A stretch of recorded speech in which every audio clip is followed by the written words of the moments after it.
प्रहलाद कृत भगवत गुण वर्णन और प्रहलाद की रक्षा के लिए भगवान का सुदर्शन चक्र को भेजना। श्री पराशर जी बोले, हिरण्यकश्यपु ने कृत्या को भी विफल हुई सुन अपने पुत्र प्रहलाद को बुलाकर उनके इस प्रभाव का कारण पूछा। हिरण्यकश्यपु बोला, हे प्रहलाद, तू बड़ा प्रभावशाली है। तेरी ये चेष्टाएं मंत्रादि जनित हैं या स्वाभाविक ही हैं? श्री पराशर जी बोले, पिता के इस प्रकार पूछने पर दैत्य कुमार प्रहलाद जी ने उसके चरणों में प्रणाम कर इस प्रकार कहा, पिताजी, मेरा ये प्रभाव न तो मंत्रादि जनित है और न स्वाभाविक ही है, बल्कि जिसके हृदय में श्री अच्युत भगवान का निवास होता है उसके लिए सामान्य बात है। जो मनुष्य अपने समान दूसरों का बुरा नहीं सोचता, हितात कोई कारण न रहने से उसका भी कभी बुरा नहीं होता। जो मनुष्य मन, वचन या कर्म से दूसरों को कष्ट देता है, उसके उस परपीड़ा रूप बीज से ही उत्पन्न हुआ उसको अत्यंत अशुभ फल मिलता है। अपने सहित समस्त प्राणियों में श्री केशव को वर्तमान समझकर मैं न तो किसी का बुरा चाहता हूँ और न कहता हूँ या करता ही हूँ। इस प्रकार सर्वत्र शुभचित्त होने से मुझको शारीरिक, मानसिक, दैविक अथवा भौतिक दुख किस प्रकार प्राप्त हो सकता है? इसी प्रकार भगवान को सर्वभूतमय जानकर विद्वानों को सभी प्राणियों में अविचल भक्ति प्रेम करनी चाहिए। श्री पराशर जी बोले, अपने महल की अट्टालिका पर बैठे हुए उस दैत्यराज ने यह सुनकर क्रोधांध हो अपने दैत्य अनुचरों से कहा, यह बड़ा दुरात्मा है रे, इसे इस 100 योजन ऊंचे महल से गिरा दो, जिससे यह इस पर्वत के ऊपर गिरे और शिलाओं से इसके अंग अंग छिन्न भिन्न हो जाए। तब उन समस्त दैत्य और दानवों ने उन्हें महल से गिरा दिया और वे भी उसके ढकेलने से हृदय में हरि का स्मरण करते करते नीचे कर गए। जगतकर्ता भगवान केशव के परम भक्त प्रहलाद जी के गिरते समय उन्हें जगदात्री पृथ्वी ने निकट आकर अपनी गोद में ले लिया। तब बिना किसी हड्डी पसली के टूटे उन्हें स्वस्थ देख दैत्यराज हिरण्यकश्यपु ने परम मायावी शंबरासुर से कहा, ये दुर्बुद्धि बालक कोई ऐसी माया जानता है जिससे ये हमसे नहीं मारा जा सकता, इसलिए आप माया से इसे मार डालिए। शंबरासुर बोला, हे दैत्येंद्र, इस बालक को मैं अभी मारे डालता हूं। तुम मेरी माया का बल देखो, देखो मैं तुम्हें सैकड़ों हजारों करोड़ों मायाएं दिखलाता हूं। श्री पराशर जी बोले, तब उस दुर्बुद्धि शंबरासुर ने समदर्शी प्रहलाद के लिए उनके नाश की इच्छा से बहुत सी मायाएं रची, किंतु हे मैत्रेय, शंबरासुर के प्रति भी सर्वथा द्वेषहीन रहकर प्रहलाद जी सावधान चित्त से श्री मधुसूदन भगवान का स्मरण करते रहे। उस समय भगवान की आज्ञा से उनकी रक्षा के लिए वहां ज्वाला मालाओं से युक्त सुदर्शन चक्र आ गए। उस शीघ्रगामी सुदर्शन चक्र ने उस बालक की रक्षा करते हुए शंबरासुर की सहस्रों मायाओं को एक एक करके नष्ट कर दिया। तब दैत्यराज ने सबको सुखा डालने वाले वायु से कहा कि मेरी आज्ञा से तुम शीघ्र ही इस दुरात्मा को नष्ट कर दो। अतः उस अति तीव्र शीतल और रुक्ष वायु ने, जो अति असहनीय था, जो आज्ञा कहे उनके शरीर को सुखाने के लिए उसमें प्रवेश किया। अपने शरीर में वायु का आवेश हुआ जान दैत्य कुमार प्रहलाद ने भगवान धरणीधर को हृदय में धारण किया। उनके हृदय में स्थित हुए श्री जनार्दन ने क्रुद्ध होकर उस भीषण वायु को पी लिया, इससे वो क्षीण हो गया। इस प्रकार पवन और संपूर्ण मायाओं के क्षीण हो जाने पर महामति प्रहलाद जी अपने गुरु के घर चले गए। तदनंतर गुरु जी उन्हें नित्य प्रत्यय शुक्राचार्य जी की बनाई हुई राज्यफल प्रदायिनी राजनीति का अध्ययन कराने लगे। जब गुरु जी ने उन्हें नीति शास्त्र में निपुण और विनय संपन्न देखा तो उनके पिता से कहा, अब यह सुशिक्षित हो गया है। आचार्य बोले, हे दैत्यराज, अब हमने तुम्हारे पुत्र को नीति शास्त्र में पूर्णतया निपुण कर दिया है। भृगुनंदन शुक्राचार्य जी ने जो कुछ कहा है उसे प्रहलाद तत्वतः जानता है। हिरण्यकश्यप बोला, प्रहलाद, ये तो बता, राजा को मित्रों से कैसा बर्ताव करना चाहिए और शत्रुओं से कैसा, तथा त्रिलोकी में जो मध्यस्थ दोनों पक्षों के हितचिंतक हों, उनसे किस प्रकार आचरण करें? मंत्रियों, अमात्यों, बाह्य और अंतःपुर के सेवकों, गुप्तचरों, पुरवासियों, जिन्हें जीतकर बलात् दास बना लिया हो, ऐसे दासों तथा अन्य जनों के प्रति किस प्रकार व्यवहार करना चाहिए? हे प्रहलाद, ये ठीक ठीक बता कि करने और न करने योग्य कार्यों का विधान किस प्रकार करें? दुर्ग और आट्विक, जंगली मनुष्य आदि को किस प्रकार वशीभूत करें और गुप्त शस्त्र रूप कांटे को कैसे निकालें? ये सब तथा और भी जो कुछ तूने पढ़ा वो सब मुझे सुना। मैं तेरे मन के भावों को जानने के लिए बहुत उत्सुक हूं। श्री पराशर जी बोले। तब विनय भूषण प्रहलाद जी ने पिता के चरणों में प्रणाम कर दैत्यराज हिरण्यकश्यपु से हाथ जोड़कर कहा, पिताजी, इसमें संदेह नहीं, गुरु जी ने तो मुझे इन सभी विषयों की शिक्षा दी है और मैं इन्हें समझ भी गया हूं, परंतु मेरा विचार है कि वे नीतियां अच्छी नहीं हैं। साम, दाम तथा दंड और भेद, ये सब उपाय मित्रादि के साधने के लिए बतलाए गए हैं। किंतु पिताजी, आप क्रोध ना करें, मुझे तो कोई शत्रु मित्र आदि दिखाई ही नहीं देते। और हे महाबाहो, जब कोई साध्य ही नहीं है तो इन साधनों से लेना ही क्या है? हे तात, सर्वभूतात्मक जगन्नाथ जगन्नमय परमात्मा गोविंद में भला शत्रु मित्र की बात ही कहाँ है? श्री विष्णु भगवान तो आप में, मुझ में और अन्यत्र भी सभी जगह वर्तमान है। फिर ये मेरा मित्र है और ये शत्रु है, ऐसे भेदभाव को स्थान ही कहाँ है? इसलिए हे तात, अविद्याजन्य दुष्कर्मों में प्रवृत्त करने वाले इस वाग्जाल को सर्वथा छोड़कर अपने शुभ के लिए ही यत्न करना चाहिए। हे दैत्यराज, अज्ञान के कारण ही मनुष्यों की अविद्या में विद्या बुद्धि होती है। बालक क्या अज्ञानवश खद्योत को ही अग्नि नहीं समझ लेता? कर्म वही है जो बंधन का कारण न हो और विद्या भी वही है जो मुक्ति की साधिका हो। इसके अतिरिक्त और कर्म तो परिश्रम रूप तथा अन्य विद्याएं कला कौशल मात्र ही हैं। हे महाभाग, इस प्रकार इन सब को असार समझकर अब आपको मैं प्रणाम कर एक उत्तम सार बतलाता हूं, आप श्रवण कीजिए। राज्य पाने की चिंता किसे नहीं होती और धन की अभिलाषा भी किसको नहीं है, तथापि ये दोनों मिलते ही उन्हीं को हैं जिन्हें मिलने वाले होते हैं। हे महाभाग, महत्व प्राप्ति के लिए सभी यत्न करते हैं, तथापि वैभव का कारण तो मनुष्य का भाग ही है, उद्यम नहीं। हे प्रभो, जड़, अविवेकी, निर्बल और अनितिज्ञों को भी भाग्यवश नाना प्रकार के भोग और राज्यादि प्राप्त होते हैं। इसीलिए जिसे महान वैभव की इच्छा हो उसे केवल पुण्य संचय का ही यत्न करना चाहिए, और जिस मोक्ष की इच्छा हो उसे भी समत्व लाभ का ही प्रयत्न करना चाहिए। देव, मनुष्य, पशु, पक्षी, वृक्ष और सरीसृप, ये सब भगवान विष्णु से भिन्न से स्थित हुए हैं, फिर भी वास्तव में श्री अनंत के ही रूप हैं। इस बात को जानने वाला पुरुष संपूर्ण चराचर जगत को आत्मवत देखे, क्योंकि ये सब विश्व रूपधारी भगवान विष्णु ही हैं। ऐसा जान लेने पर वे अनादि परमेश्वर भगवान अच्युत प्रसन्न होते हैं और उनके प्रसन्न होने पर सभी क्लेश क्षीण हो जाते हैं। श्री पराशर जी बोले। ये सुनकर हिरण्यकश्यपु ने क्रोध पूर्वक अपने राज सिंहासन से उठकर पुत्र प्रहलाद के वक्ष स्थल में लात मारी और क्रोध तथा अमर्ष से चलते हुए मानो संपूर्ण संसार को मार डालेगा इस प्रकार हाथ मलता हुआ बोला, हे विपृचिते, हे राहो, हे बल, तुम लोग इसे भली प्रकार नागपाश से बांधकर महासागर में डाल दो, देरी मत करो, नहीं तो संपूर्ण लोक और दैत्य दानव आदि भी इस मूढ़ दुरात्मा के मत का ही अनुगमन करेंगे, अर्थात इसकी तरह वे भी विष्णु भक्त हो जाएंगे। हमने इसे बहुतेरा रोका, तथापि ये दुष्ट शत्रु की ही स्तुति किया जाता है। ठीक है, दुष्टों को तो मार देना ही लाभदायक होता है।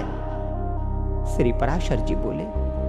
तब उन दैत्यों ने अपने स्वामी की आज्ञा को शिरोधार्य कर तुरंत ही उसे नागपाश से बांधकर समुद्र में डाल दिया। उस समय प्रहलाद जी के हिलने डुलने से संपूर्ण महासागर में हलचल मच गई और अत्यंत क्षोभ के कारण उसमें सब और ऊंची ऊंची लहरें उठने लगी। हे मामते, उस महान जलपूर से संपूर्ण पृथ्वी को डूबती देख हिरण्यकश्यपु ने दैत्यों से इस प्रकार कहा, अरे दैत्यों, तुम इस दुर्मति को इस समुद्र के भीतर ही किसी ओर से खुला न रखकर सब ओर से संपूर्ण पर्वतों से दबा दो।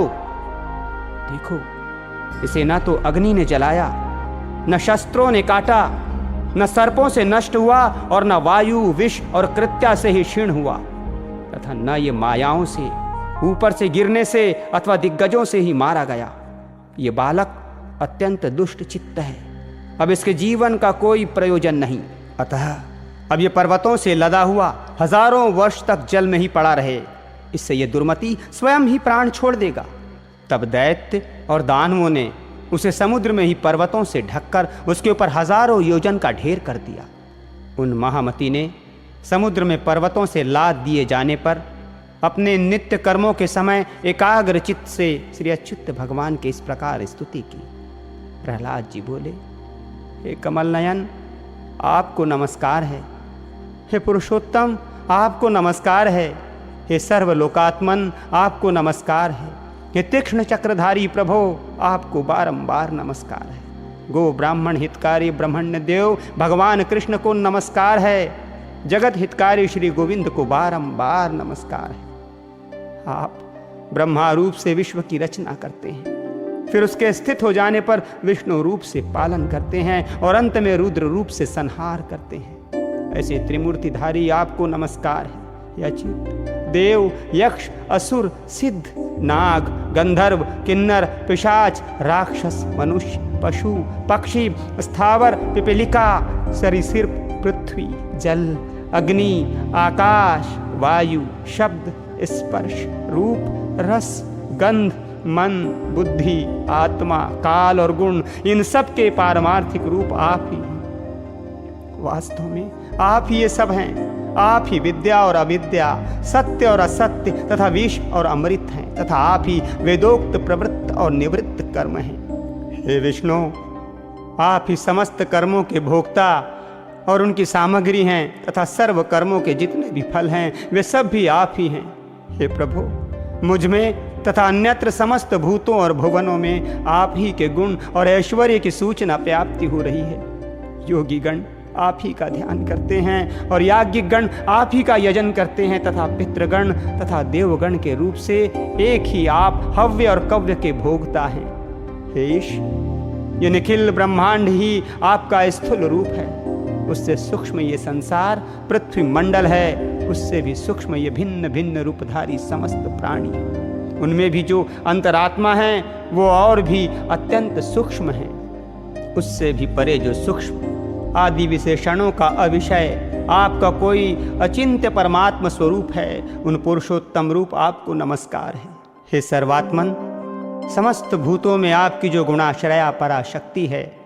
हे सुरेश्वर, उस नित्य स्वरूपिणी को नमस्कार है जो वाणी और मन के परे है, विशेषण रहित तथा ज्ञानियों के ज्ञान से परिच्छेद है। उस स्वतंत्र पराशक्ति की मैं वंदना करता हूँ।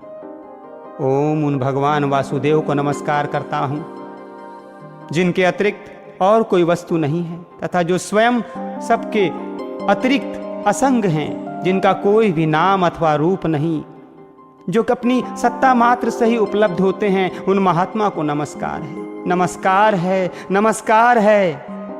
जिनके पर स्वरूप को न जानते हुए देवतागण उनके अवतार शरीरों का सम्यक अर्चन करते हैं, उन महात्मा को नमस्कार है। जो ईश्वर सबके अंतःकरणों में स्थित होकर उनके शुभाशुभ कर्मों को देखते हैं, उन सर्व साक्षी विश्व रूप परमेश्वर को मैं नमस्कार करता हूँ। जिनसे ये जगत सर्वथा अभिन्न है, उन विष्णु भगवान को नमस्कार है। वे जगत के आदि कारण और योगियों के ध्येय अव्यय हरि मुझ पर प्रसन्न हो।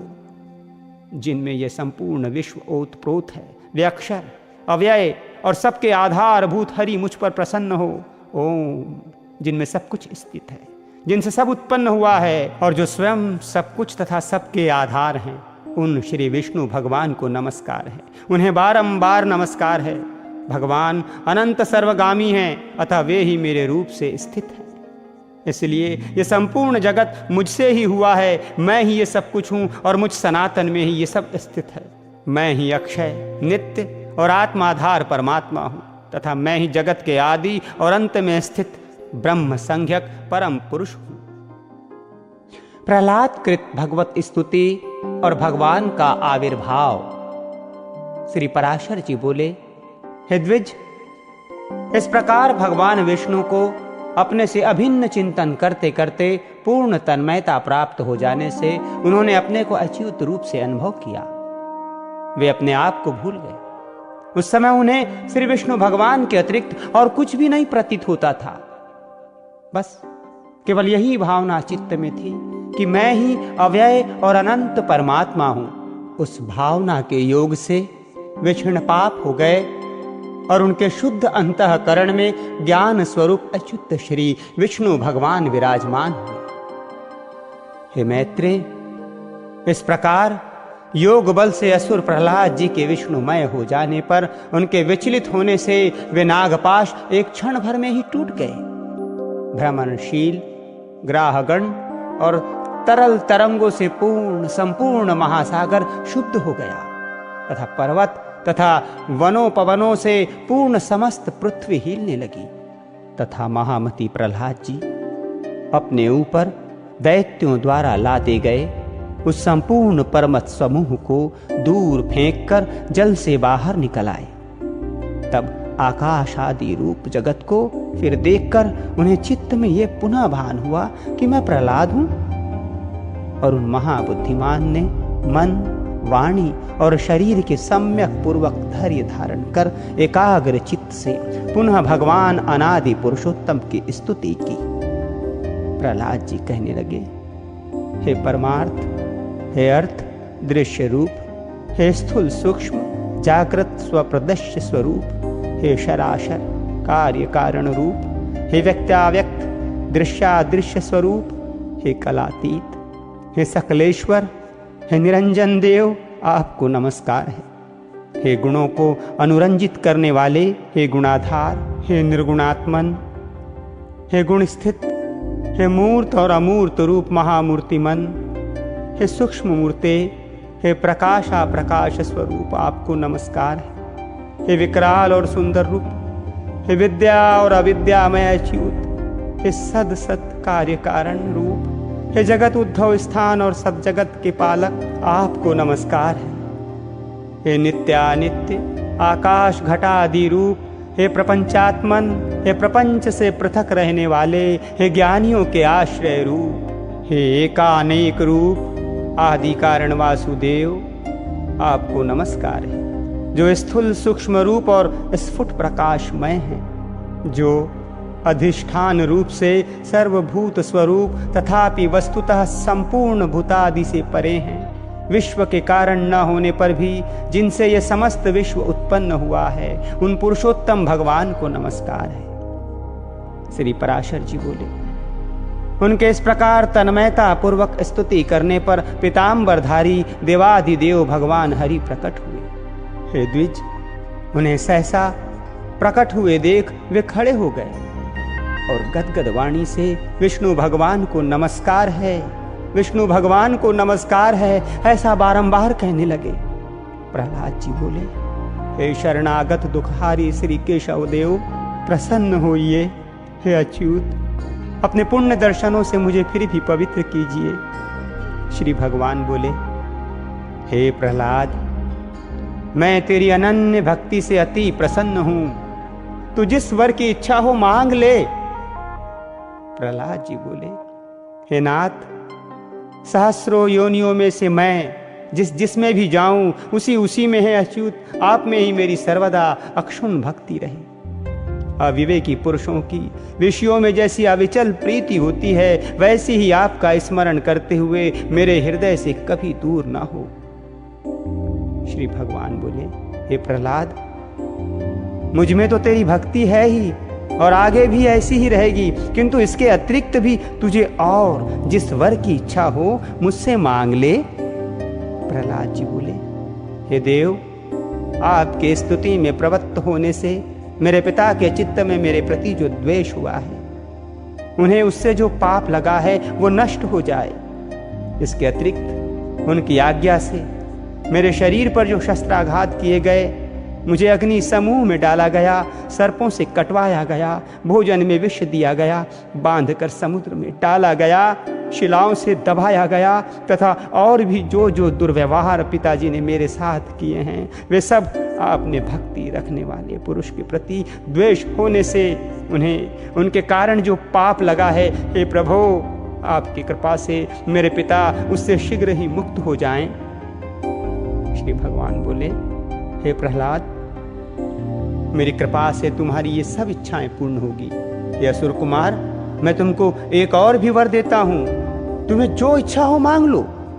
प्रहलाद जी बोले, हे भगवान, मैं तो आपके इस वर से ही कृतकृत हो गया कि आपकी कृपा से आप में मेरी निरंतर अविचल भक्ति रहेगी। हे प्रभु, संपूर्ण जगत के कारण रूप आप में जिसकी निश्चल भक्ति है, मुक्ति भी उसकी मुट्ठी में रहती है। फिर धर्म, अर्थ, काम से तो उसे लेना ही क्या है। श्री भगवान बोले, हे प्रहलाद, मेरी भक्ति से युक्त तेरा चित्त जैसा निश्चल है, उसके कारण तू मेरी कृपा से परम निर्वाण पद प्राप्त करेगा। श्री पराशर जी बोले, हे मैत्रेय, ऐसा कह भगवान उनके देखते देखते अंतर्ध्यान हो गए और उन्होंने भी फिर आकर अपने पिता के चरणों की वंदना की।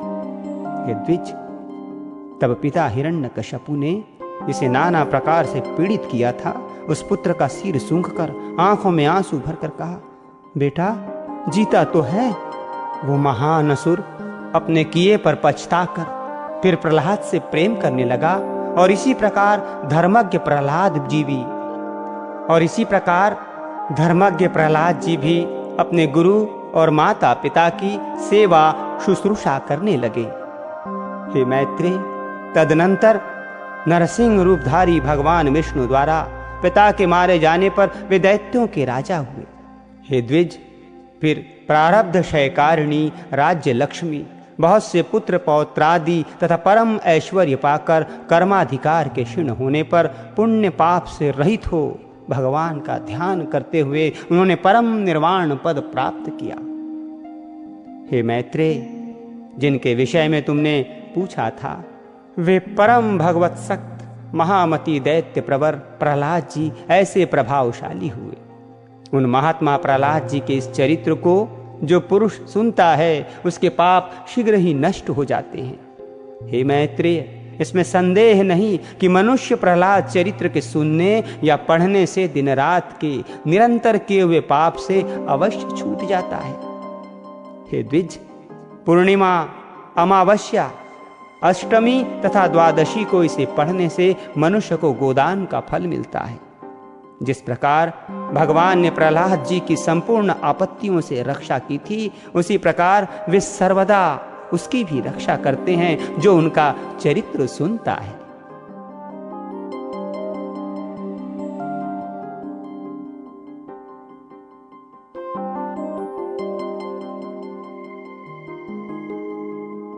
कश्यप जी की अन्य स्त्रियों के वंश तथा मुरुद्रुण की उत्पत्ति का वर्णन। श्री पराशर जी बोले, संलाद के पुत्र आयुष्मान शिबी और बाष्कल थे तथा प्रहलाद के पुत्र विरोचन थे और विरोचन से बलि का जन्म हुआ। हे महामुने, बलि के 100 पुत्र थे, जिनमें बाणासुर सबसे बड़ा था। हिरण्याक्ष के पुत्र उत्कुर, शकुनी, भूत संतापन, महाभाग, महाबाहु तथा कालनाभ आदि सभी महाबलवान थे। कश्यप जी की दूसरी पत्नी दनु के पुत्र द्विमूर्धा, शंबर, अयोमुख, शंकुशिरा, कपिल, शंकर, एक चक्र, महाबाहु, तारक, महाबल, स्वरभानु, वृषपर्वा, महाबली, पुलोम और परम पराक्रमी विप्रचिति थे। ये सब दनु के पुत्र विख्यात हैं। सर्वभानु की कन्या प्रभा थी तथा शर्मिष्ठा, उपदानी और हयशिरा, ये वृषपर्वा की परम सुंदरी कन्याएं विख्यात हैं। वैश्वानर की पुलोमा और काल का 2 पुत्रियां थीं। हे महाभाग, ये दोनों कन्याएं मरीचि नंदन कश्यप जी की भारियां हुई। उनके पुत्र 60,000 दानव श्रेष्ठ हुए। मरीचि नंदन कश्यप जी के वे सभी पुत्र पालौम और कालकेय कहलाए। इनके सिवा विप्रचिति के सिंहिका के गर्भ से और भी बहुत से महाबलवान, भयंकर और अति क्रूर पुत्र उत्पन्न हुए। वे व्यंश, शल्य, बलवान नभ, महाबली वातापी, नमोची, इलवल, खसरम, अंधक, नरक, कालनाभ, महावीर, सर्वभानु और महादैत्य वक्त्र योधी थे। ये सब दानव श्रेष्ठ दनु के वंश को बढ़ाने वाले थे। इनके और भी सैकड़ों हजारों पुत्र पौत्रादि हुए। महान तपस्या द्वारा आत्मज्ञान संपन्न दैत्यवर प्रहलाद जी के कुल में निवात कवच नामक दैत्य उत्पन्न हुए। कश्यप जी की स्त्री ताम्रा की शुकी, शैनी, भासी, सुग्रीवी, शुचि और गद्दध्रिका ये 6 अति प्रभावशालिनी कन्याएं कही जाती हैं। शुकी से शुक, उलुक एवं उलुक के प्रतिपक्षी काक आदि उत्पन्न हुए तथा श्वेनी से शेन, बाज, भासी से भास और ग्रदिधका से ग्रद्धों का जन्म हुआ। शुचि से जल के पक्षीगण और सुग्रीवी से अश्व, उष्ट्र और गर्दभों की उत्पत्ति हुई। इस प्रकार ये ताम्रा का वंश कहलाता है। विनीता के गरुड़ और अरुण ये 2 पुत्र विख्यात हैं। इनमें पक्षियों में श्रेष्ठ सुपर्ण गरुड़ जी अति भयंकर और सर्पों को खाने वाले हैं। ये ब्रह्मन सुरसा से सहस्रों सर्प उत्पन्न हुए जो बड़े ही प्रभावशाली, आकाश में विचरने वाले, अनेकों शिरों वाले और बड़े विशाल काय थे। और कद्रु के पुत्र भी महाबली और अमित तेजस्वी, अनेक सिर वाले सहस्रों सर्प ही हुए जो गरुड़ जी के वंशवर्ती थे। उनमें से शेष, वासुकी, तक्षक, शंख श्वेत, महापद्म, कंबल, अश्वतर, एलापुत्र, नाग, कक्रोट, धनंजय तथा और भी अनेकों उग्र विषधर एवं काटने वाले सर्प प्रधान हैं। क्रोधावशा के पुत्र क्रोधवश गण हैं। वे सभी बड़ी बड़ी दाढ़ों वाले, भयंकर और कच्चा मांस खाने वाले जलचर, स्थलचर एवं पक्षीगण हैं। महाबली पिशाचों को भी क्रोधा ने ही जन्म दिया है। सुरभि से गौ और महिष आदि की उत्पत्ति हुई तथा इरा से वृक्ष, लता, बेल और सब प्रकार के तृण उत्पन्न हुए। खसा ने यक्ष और राक्षसों को, मुनि ने अप्सराओं को तथा अरिष्टा ने अति समर्थ गंधर्वों को जन्म दिया। ये सब स्थावर जंगम कश्यप जी की संतान हुए। इनके और भी सैकड़ों हजारों पुत्र पौत्रादि हुए। ये ब्रह्मन, ये स्वारोचिष मनवंतर की सृष्टि का वर्णन कहा जाता है। वैवस्तव मनवंतर के आरंभ में महान वारुण यज्ञ हुआ। उसमें ब्रह्मा जी होता थे।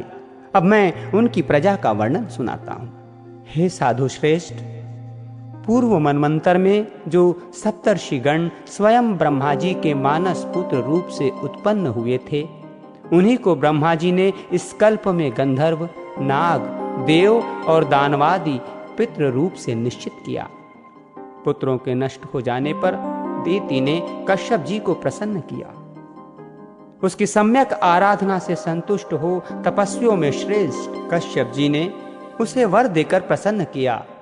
उस समय उसने इंद्र के वध करने में समर्थ एक अति तेजस्वी पुत्र का वर मांगा। मुनि श्रेष्ठ कश्यप जी ने अपनी भार्य अदिति को वो वर दिया और उस अति उग्र वर को देते हुए वे उससे बोले, यदि तुम भगवान के ध्यान में तत्पर रहकर अपना गर्भ, शौच और संयम पूर्वक 100 वर्ष तक धारण कर सकोगी तो तुम्हारा पुत्र इंद्र को मारने वाला होगा। ऐसा कहकर मुनि कश्यप जी ने उस देवी से संगमन किया और उसने बड़े शौच पूर्वक कहते हुए वो गर्भ धारण किया। उस गर्भ को अपने वध का कारण जान देवराज इंद्र भी विनय पूर्वक उसकी सेवा करने के लिए आ गए। उसके शौचादि में कभी कोई अंतर पड़े, यही देखने की इच्छा से इंद्र वहां हर समय उपस्थित रहते थे। अंत में 100 वर्ष में कुछ ही कमी रहने पर उन्होंने एक अंतर देख ही लिया। एक दिन दिति बिना चरण शुद्धि किए ही अपने शैया पर लेट गई। उस समय निद्रा ने उसे घेर लिया। तब इंद्र हाथ में वज्र लेकर उसकी कुक्षी में घुस गए और उस महागर्भ के 7 टुकड़े कर डाले। इस प्रकार वज्र से पीड़ित होने से वो गर्भ जोर जोर से रोने लगा। इंद्र ने उससे पुनः पुनः कहा कि मत रो, किंतु जब वो गर्भ 7 भागों में विभक्त हो गया और फिर भी ना मरा, तो इंद्र ने अत्यंत कुपित हो अपने शत्रु विनाशक वज्र से एक एक के 7 टुकड़े और कर दिए। वे ही अति वेगवान मरुत नाम के देवता हुए। भगवान इंद्र ने जो उससे कहा था कि मां रोदी मत रो, इसीलिए वे मरुत कहलाए। वे 49 मरुदुण इंद्र के सहायक देवता हुए।